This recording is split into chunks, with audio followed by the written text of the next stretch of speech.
What happens when grief meets power? Does it help us heal, or does it make the wound even deeper? Welcome back, fellow mages, to the Grounded Mage. If you had a listen last week and decided to come back, thank you so much. It means a lot to me that you're still interested in my thoughts about our favorite stories. If you're tuning in for the first time, I'm so happy to have you here. You can check out last week's premiere episode on how villains are the only ones telling us the truth. It's linked in the description down below. If you're listening on Spotify, tap my page. Have a listen to episode 1 there. Today we're diving into grief, but not in a heavy, depressing way. We're asking, what happens when grief meets power? If you've ever lost someone, lost a dream, had a friendship end, or even lost an old version of yourself, you know that grief changes you. And in some cases, it gives you a kind of power, for better or for worse. Now, as someone who has been to as many funerals as I've been to weddings, and I'm old, so that's saying a lot, I really think this episode is important. It's okay to escape to these stories, take inspiration from them, as long as you're taking inspiration from the right characters. So today we're exploring how some of the most well-known characters from our favorite stories deal with grief. From the Scarlet Witch to Batman to Persephone and Anakin Skywalker.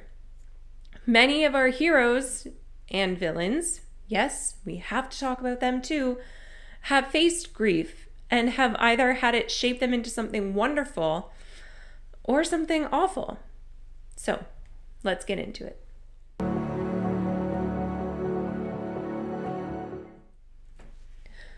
Grief is one of those forces that can make us softer or sharper. And we're going to start really deep here and look at Wanda Maximoff, the Scarlet Witch. She's both an example of how grief can shape you into a horrible person or into a great one. Her story begins with grief, and throughout the rest of her story, there's just more and more tragedy. See, most people associate the beginning of her grief with the loss of Vision. He was the love of her life, and that happened in Infinity War. But it actually begins much earlier than that. See, as a child, her and her twin brother Pietro were experimented on by Hydra.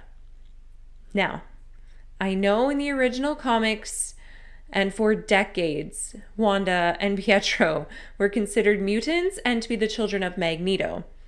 However, the MCU has changed all of that, so I'm just going to focus on the MCU for now. It just makes things a lot easier. It's the version that the majority of people are familiar with, but if you're interested in the comic book version of things, we can explore it in a later episode. Just let me know. Anyway, in the MCU, Wanda and Pietro's parents are killed in their childhood apartment by technology that was built by Stark. So that's tragedy number 1 for Wanda. This leads to her and her brother's hatred of Stark and the Avengers, but it fuels Wanda's desire to protect her brother and the people of her country. That's why she agrees to be experimented on by Hydra. She wants revenge on Tony Stark, and she wants to gain powers so she has the ability to protect her country and her brother.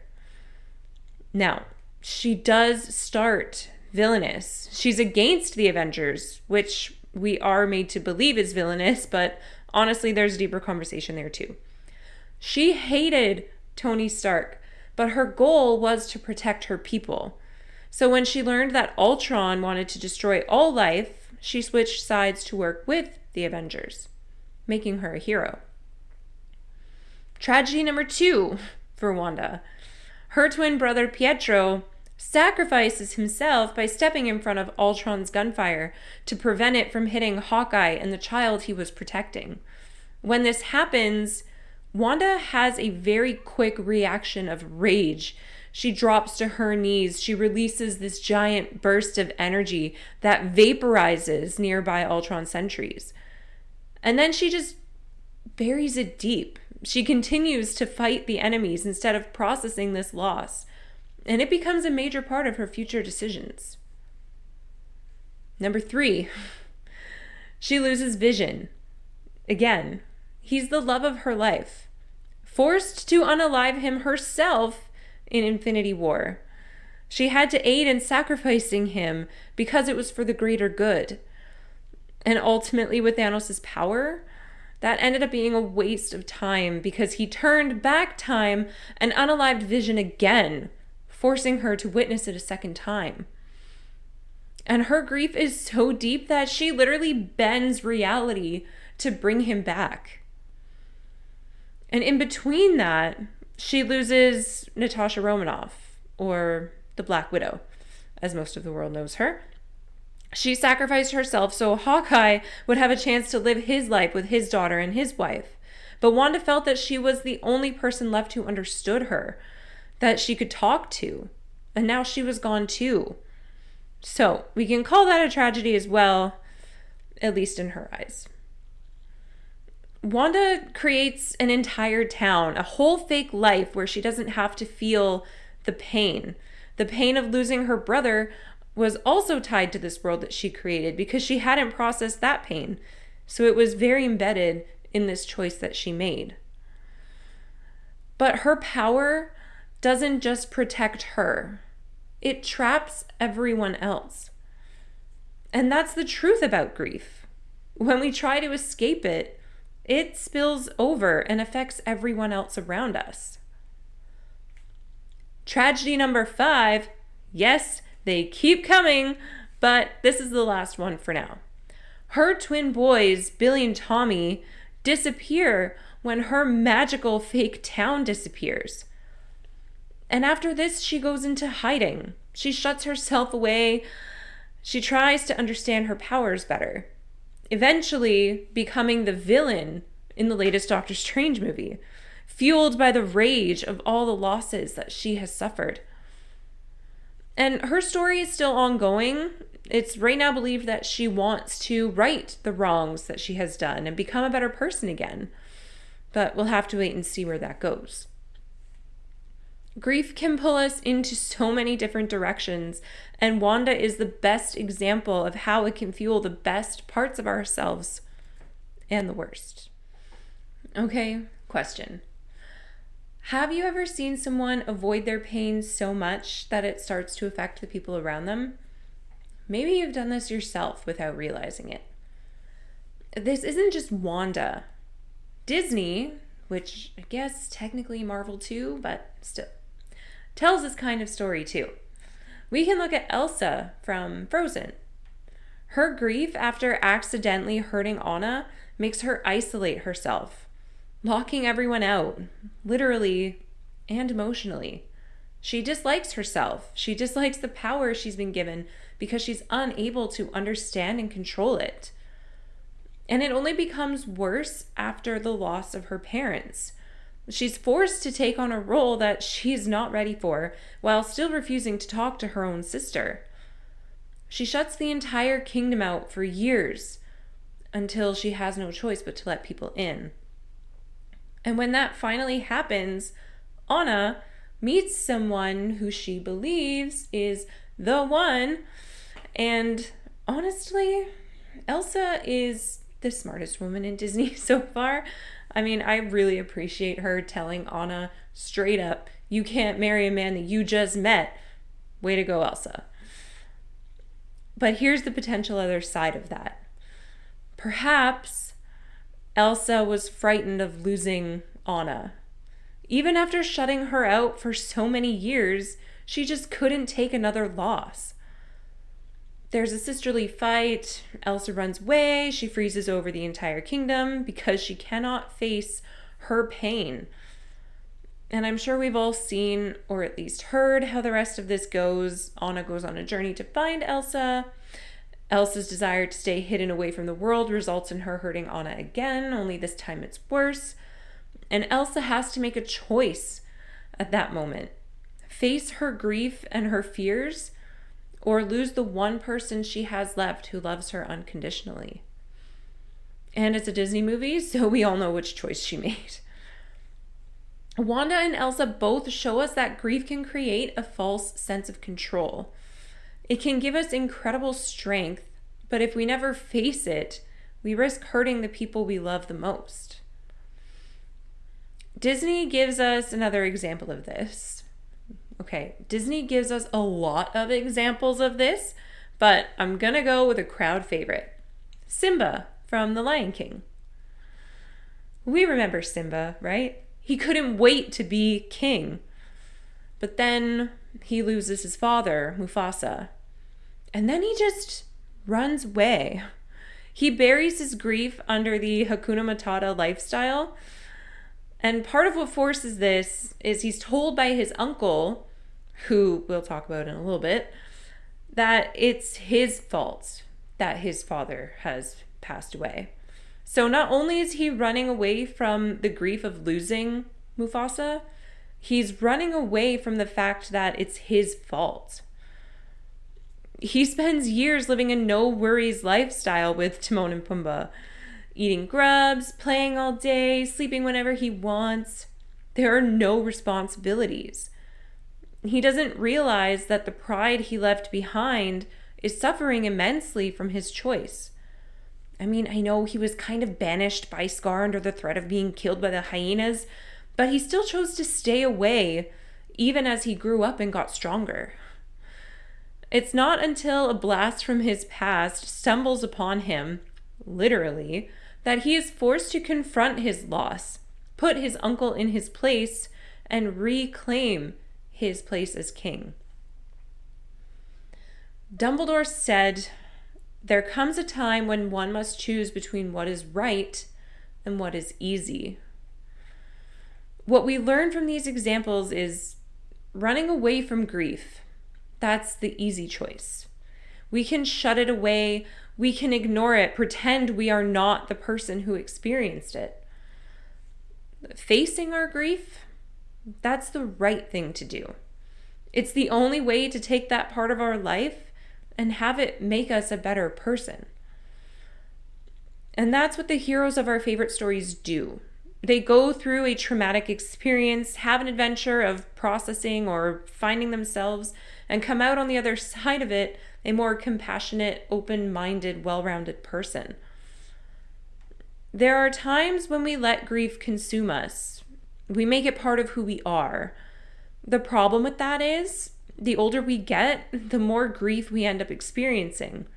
So if you don't face it and process it the first time, you become a much darker person throughout your life. So when we talk about grief turning us into a darker person, there is one hero that comes to my mind, and maybe he's an obvious choice, but I'm going to talk about him anyway, and that's Batman. See, we could talk about any superhero here, really, but I like the ones who don't necessarily have superpowers, but they use their experiences to turn themselves into figures that the public admires. And Batman is a perfect example. And we all know his origin story. Bruce Wayne, he loses his parents. That moment shapes his entire life. And instead of letting that loss crush him, he channels it into a mission. Protect Gotham. Make sure no kid has to go through what he did. But here's the truth. He never stopped being that grieving child. Grief becomes his identity. It's his motivation to continue doing what he does. And there did come a time when Bruce had to face grief yet again and didn't know how to process it. And that was when the Joker, right? We talked about him a little bit in episode 1, so if you haven't checked that out, you totally should. Unalived Jason Todd, who was, if you're unfamiliar with the stories, the second Robin in Batman's career. Bruce took Jason under his wing. He adopted him, trained him, looked out for him as if he were his own child. So when the Joker did what he did, it devastated Bruce. He kept Jason's suit in the Batcave as a constant reminder of how he had failed. He grieved Jason for 10 long years in a very unhealthy way. He even pushed away Dick Grayson, who was his first Robin, and the rest of his chosen family too. As Batman, he became more brutal. A hero who was once happy with catching the criminal and turning them over became someone who beat them all senselessly, coming very close to his own no unaliving policy. Now, he did get very close to unaliving someone at one point, and that was when he got hold of the Joker. It reminded him of what the Joker had done to Jason and to Barbara. And the Joker didn't unalive her, but he did paralyze her, causing her to give up being Batgirl and to become Oracle. Another tale, another time. In this case, he beat the Joker so violently that he came very close to dying.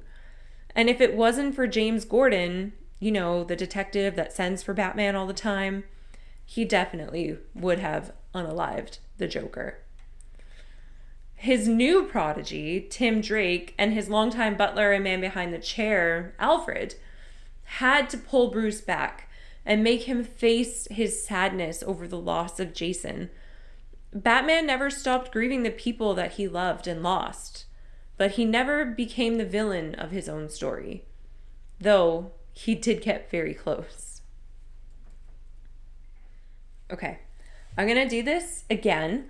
I'm going to do it briefly, but I'm going to talk about Anakin Skywalker again, because this villain actually faces a whole lot of grief in his life, and it's actually his fear of that feeling that leads him to the dark side. So I'm just going to summarize the main most important things that lead to this for him. So first, he loses Qui-Gon Jinn, who he looked to as a father figure. And that is the first time in his life that he loses someone that he loves. And it makes him scared for his mother's life. And then his mom does pass away. And this happens while he's holding on to her. So when he finally falls in love with Padme, it makes him scared for her too. Especially because he has a vision of her death, but it doesn't say what causes that to happen to her. So he fights really hard to save her, but his way of going about it causes that descent into the dark side. And the first mistake he makes is actually listening to Palpatine. He manipulates Anakin and promises to give him the power to save Padme as long as Anakin does what he says.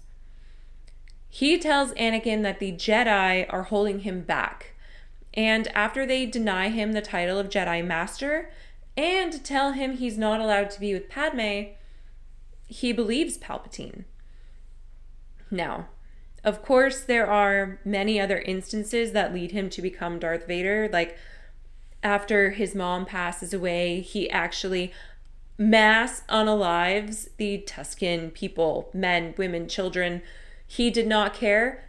Every single one of those people were evil because of what had happened to his mother. But the way he went about dealing with those losses and those experiences, that's the main focus of how he becomes Darth Vader. He didn't know how to process those feelings of loss and sadness. So he turned to a side that promised him the ability to never feel those things again. Only the bad things didn't stop happening. The problem is, there is no power to stop death from occurring. So after following all of Palpatine's orders, Padme still died. And with her, at least he believed, so did his children. It was the final nail in the coffin for Anakin. He becomes Darth Vader and chooses to live a life of loneliness and violence. The reality is, when we lose someone that's close to us, a parent, a loved one, a child, that pain never goes away. It's what we do with it that makes us who we are. And Anakin is a perfect example of how we can use our grief in the worst way, And there are other examples of this in the stories we love as well. Grief can curdle into something darker, something more vengeful. All right, real talk. It's not always people that we grieve. Sometimes it's not getting what we want or being excluded from something you expected to be invited to. We see this with Scar. Remember, I said we'd talk about him from The Lion King. He lives in the shadow of Mufasa his entire life, grieving the fact that he was not chosen to rule.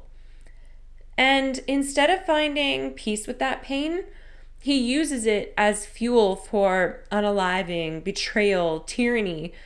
His grief becomes resentment. And when he takes Pride Rock by force, his power becomes destruction. He wasn't trained to be king, so under his rule, the pride suffers. There's a lack of resources, there's starvation, there's fighting amongst the community that he forced to come together. Scar pulled a woe is me act instead of looking internally, asking himself why he wasn't chosen to rule. He chose to not better himself in case the day came where he would have to take over that role. He just let the sting of that decision fester and make him angry, leading to the horrible end he met when Simba finally confronted him. Or you can consider Maleficent from the original Sleeping Beauty, not the live action one that has no canon. She's excluded from Aurora's christening, and that is a snub that wounds her pride and sense of belonging. Yes, these are also things that we can grieve. Have you ever been excluded from an event that you felt you should have been part of? I definitely have, and it's hurtful to know that you don't fit in as much as you thought you did. Maleficent's pain turns into rage, and she curses an innocent child just to make the kingdom feel as bad as she does. But it doesn't stop there. That one act causes chaos within the kingdom. They burn every spinning wheel within their walls. And when the curse eventually comes to pass, because no one remembered that Maleficent was magical and could create her own spinning wheel, it causes incredible sorrow for the entire kingdom. But in the end, Maleficent's pride and her ego were her ultimate downfall. I mean, it's a Disney movie. We know what happens to her. Both Scar and Maleficent show us what happens when grief turns into bitterness and revenge. Instead of healing, going on a journey to better themselves so that they would be accepted by their respected kingdoms, they spread their pain outward, burning everything around them, causing others to suffer more greatly than they had. How many times have you let resentment shape your decisions instead of addressing the hurt underneath? Have you ever punished others for your pain that wasn't their fault? Here's some good news. There's a healthy way to integrate your grief into power. Not every story ends in tragedy. There are many characters in our favorite stories who go through tremendous loss and come out of it as better, more complete people. And I'm going to give you 3 great examples. First, Frodo from Lord of the Rings. In that entire journey, Frodo has to survive a lot of painful experiences. He's stabbed and nearly done in by a Morgul blade while he's camping. He's attacked and paralyzed by the giant spider Shelob. He was imprisoned by orcs. He suffered starvation, exhaustion, and dehydration while walking through the desolate lands on his way to Mordor. And then Gollum almost pushes him into the fiery pit of Mordor, and then Mordor erupts and he survives that too. I mean, that might be enough for me to call it a life and peace out, but I'm no Frodo. On top of all of that, we have to remember that during this whole time, he's still carrying the ring, which is trying to manipulate him into wearing it. Frodo is an inherently good person, and the ring is constantly trying to use that against him, telling him that its powers could be used for good, when really they're just for self-gain. Now, Frodo is a different kind of character. All hobbits are. They have a natural lack of desire for simple pleasures. So he doesn't have a desire to rule or control others. The temptation of the ring is not very tempting for Frodo at all. His moment of giving in came when the ring was at its most powerful, so it was too difficult to fight against it at that point. After all of this, he doesn't just go back to his old life. He chooses to leave the Shire and sail away because he knows he needs peace to heal. The ring, although gone at this point, is still haunting him. It still makes him feel sick on the anniversary every year of the day he threw it away. Frodo didn't become a hero because he gained power or recognition. He's a hero because he's able to accept that his pain and suffering won't just go away because the quest is over.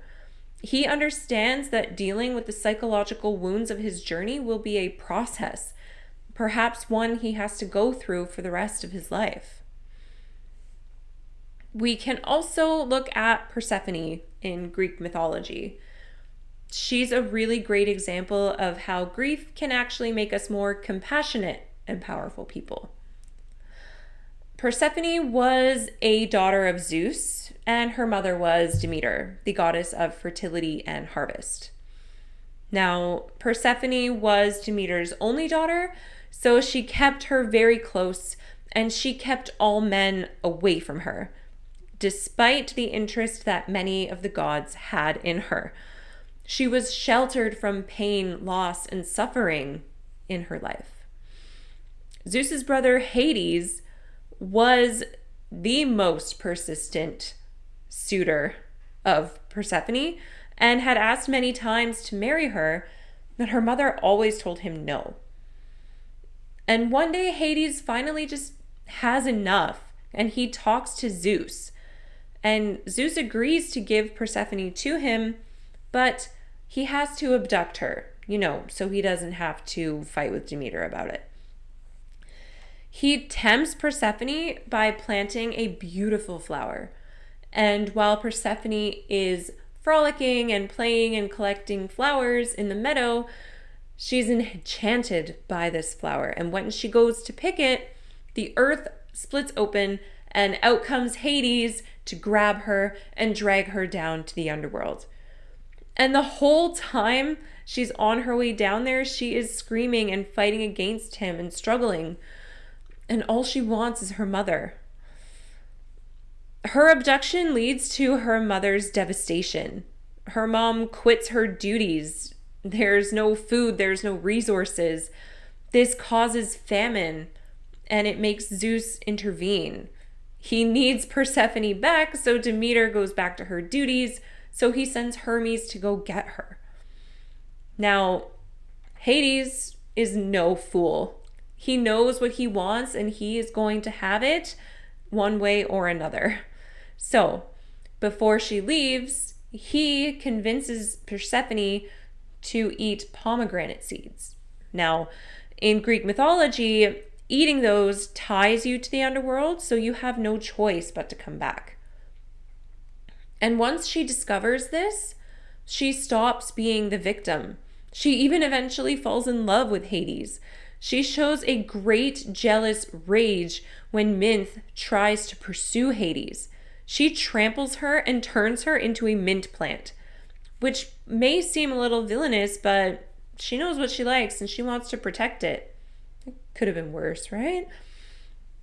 But this experience also makes Persephone a more merciful and compassionate person. A perfect example of this is Orpheus. His wife, Eurydice, had died and gone to the underworld. Devastated, he went down there to retrieve her. He tried to charm Hades with a beautiful, sweet melody, but Persephone was the only one who was moved by his devotion and his music.